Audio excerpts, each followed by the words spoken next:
একদিন ননদ কলেজ থেকে ফেরার পথে বৃষ্টির কারণে 4 জন বান্ধবীকে বাসায় নিয়ে এলো। সবাই দরজার সামনে জুতো খুলছিল। ননদ বলল, যেমন আছো তেমনি ভেতরে চলে এসো, আমার ভাবি ফ্লোর মুছে দেবে। ভাবি, ফ্লোরটা একটু মুছে দাও তো। ভাবি কিছু না বলে চুপচাপ ফ্লোর মুছে দিলেন। ভাবি, আমাদের জন্য চা বানিয়ে দাও।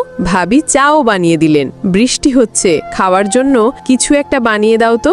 ভাবি চুপচাপ সবার জন্য খাবার রান্না করে দিলেন। সবাই আরামে খেয়ে নিল, কিন্তু ভাবি খুব ক্লান্ত হয়ে পড়লেন।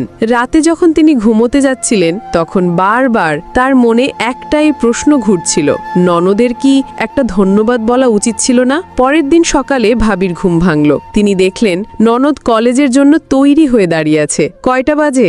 9টা বেজে গেছে ভাবি। কাল রাতে আপনি ক্লান্ত ছিলেন, তাই আমি আপনাকে ডাকিনি। আর হ্যাঁ, আমি নাস্তা বানিয়ে ফেলেছি আর আপনার জন্যও রেখে দিয়েছি। ভাবি টেবিলের দিকে তাকালেন। একপাশে নাস্তা আর তার পাশে একটা ছোট্ট চিরকুট রাখা, তাতে লেখা, থ্যাংক ইউ ভাবি, আপনি সব থেকে ভালো। ভাবি হেসে উঠলেন। তারপর মনে মনে ভাবলেন, সম্পর্কে ভালোবাসার পাশাপাশি সম্মানটাও অনেক জরুরি।